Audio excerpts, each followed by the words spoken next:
Good evening student.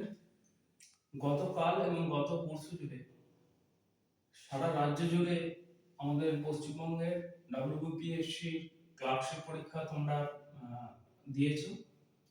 তো এই clerkship পরীক্ষার প্যাটার্ন নিয়ে আমি আলোচনা করবো। তার আগে এই পরীক্ষা থেকে কি কি অভিজ্ঞতা সঞ্চয় হলো সেটা নিয়ে আমি দু চার কথা বলি।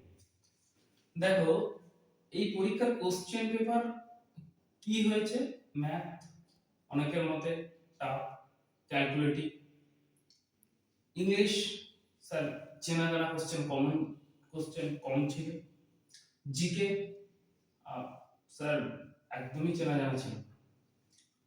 যারা এসএসসি অর্থাৎ সেন্ট্রাল স্টাফ সিলেকশন কমিশন পরীক্ষার প্রিপারেশন নাও, তাদের কাছে উল্টোটা হয়েছে। স্যার পরীক্ষা ভালো হয়েছে, ডাব্লিউবিপিএসসি এর যে প্যাটার্ন, সেই ধরা বাঁধা যে গদ সেখান থেকে কিন্তু বেশি বেরিয়ে এসেছে।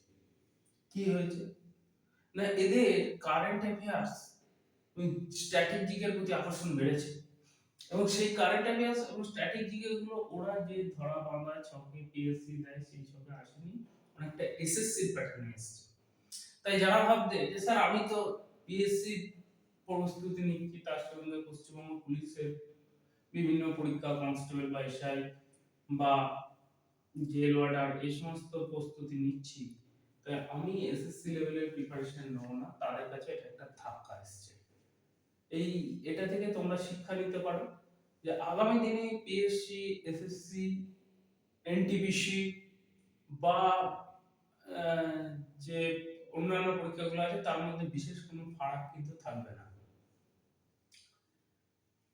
দ্বিতীয়ত, তোমরা অনেকেই জানো যে অনেকে অ্যাড বেরোনোর পর একটা প্রিপারেশন শুরু করে 2 মাস, 4 মাস, 6 মাস, 1 বছর। এই 2 মাস, 4 মাস, 6 মাস, 1 বছরের ধরা বাঁধা গতে পাস করার মতো কোশ্চেন আমাদের যারা অধিকাংশ মিডিওকার স্টুডেন্ট তাদের জন্য নয়। অর্থাৎ যারা 2 বছর একটা বা একটা 1.5 বছর একটা লম্বা সময় ধরে নিবিড় পড়াশোনার মধ্যে নিজেকে রেখেছিলেন, নিবিড় অনুশীলনের মধ্য দিয়ে রেখেছিলেন, তারা কিন্তু পরীক্ষায় ভালো স্কোর করেছে। তৃতীয়ত, এই পরীক্ষার এটা প্রথম ধাপ। এরপরে কি আছে? মেন্স আছে, তারপরে টাইপিং টেস্ট আছে। তাই যখন প্রথম ধাপে তোমরা উত্তীর্ণ হবে, তার মানে চাকরিটা পেয়ে গেলে তা নয়, এবার কিন্তু মেন আছে। তাই ওই যারা বলে কোশ্চেন আউট, লিকেজ, এই গল্পগুলো কিন্তু এবার অনেকটাই ছবি হয়ে যায়। ও অনেকের মনে হচ্ছে স্যার কোশ্চেন আউট হয়েছে, অনেক তর্ক বিতর্ক থাকতে পারে, আমরা নেগেটিভ দিকটাকে এড়িয়ে যাব, ধরে নেব বেশিরভাগ ক্ষেত্রেই আমাদের ফ্রেশ হয়েছে, ধরে নেব না হয়েছে, কারণ এর পরে কিন্তু মেন্স, সেখানে কিন্তু প্রত্যেকের দক্ষতা যাচাই হবে। অর্থাৎ তোমরা একটা জিনিস বুঝতে পারছো, তোমাদেরকে প্রিপারেশনের যে ধরাবাঁধা গদ আছে সেখান থেকে বেরিয়ে আসতে হবে।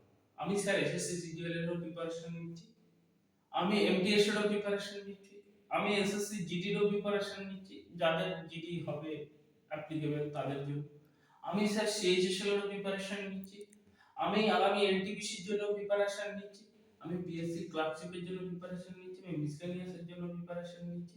অর্থাৎ আমাকে পড়তে হবে একটা নির্দিষ্ট সিলেবাসের নির্দিষ্ট গতিতে এবং নিবিড়ভাবে। কিভাবে পড়বো স্যার? জিকে কি পড়বো? স্ট্যাটিক জিকে কারেন্ট অ্যাফেয়ার্স প্রতিদিনকার পড়তে হবে তার কোনো মানে নেই।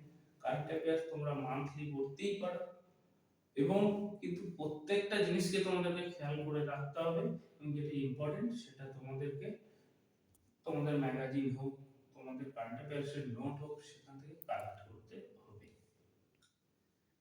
তোমরা জানো যে স্ট্যাটিক জিকে যেগুলো এসছে সেগুলো অনেকটা স্যার এসএসসি এমটিএস বা এসএসসি সিএইচএসএল বা এসএসসি সিজিএল এর মতো। এই স্ট্যাটিক জিকে জায়গাটা কিন্তু তোমাকে নিজেকে একটু গুছিয়ে নিতে হবে। অর্থাৎ পশ্চিমবঙ্গ বা ইতিহাস বা ভূগোল এইগুলো থেকে একটুখানি কিন্তু বেরিয়ে আসতে হবে। আদার্স রাজ্যগুলোর ঘটনাবলী, তাদের যে সর্বোচ্চ মান, তাদের স্বীকৃত, তাদের আর্ট, তাদের কালচার সম্পর্কে তোমাকে পরিচিত হতে হবে। এ তো গেল জিকের জায়গাটা। এরপর ম্যাথস এর কথা বলি। ম্যাথস এর অনেকেই বলেছে ক্যালকুলেটিভ, অনেক লেন্থি, অনেকে বলেছে ব্যাক ক্যালকুলেশন করলে স্যার হচ্ছে, আমি অপশন দেখে তারপরে ঠিক করেছি। ঠিক আছে, তোমরা নিজের নিজের ক্ষেত্রে ঠিক পরীক্ষা দিয়েছো, কিন্তু তাহলে হলোটা কি? সিজিএল এ কি এই হয়? সিএইচএসএল এ কি এই হয়?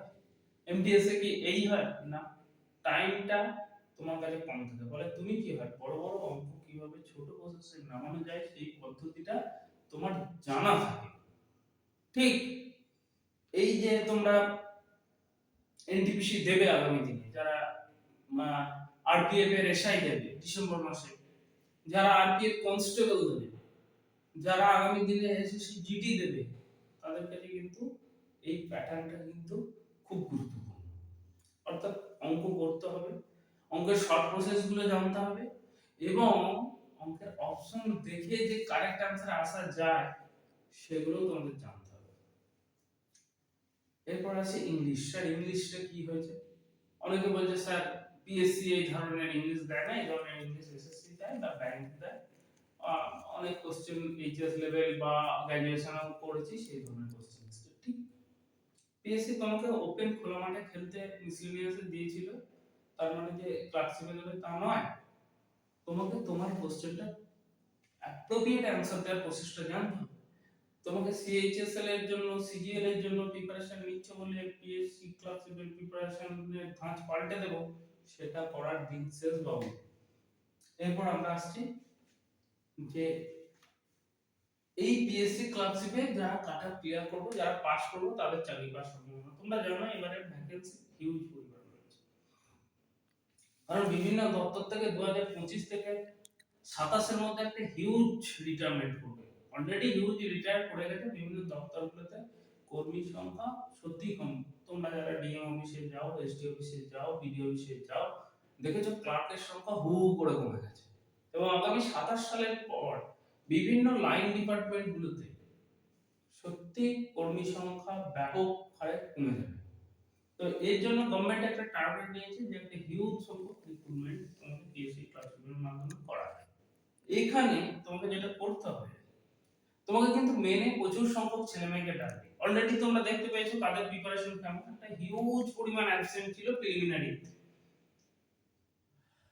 মেনের জন্যও দেখবে তোমরা এই অ্যাবসেন্টের রেশিওটা পিএসসি ক্লার্কশিপের প্রিলিমিনারির মতো না হলেও তার কাছাকাছি যাবে, এবং যারা পরীক্ষা দিতে যাবে তাদের মধ্যে একটা বড় সংখ্যক কিন্তু মেনের জন্য প্রিপারেশন নেবেই না।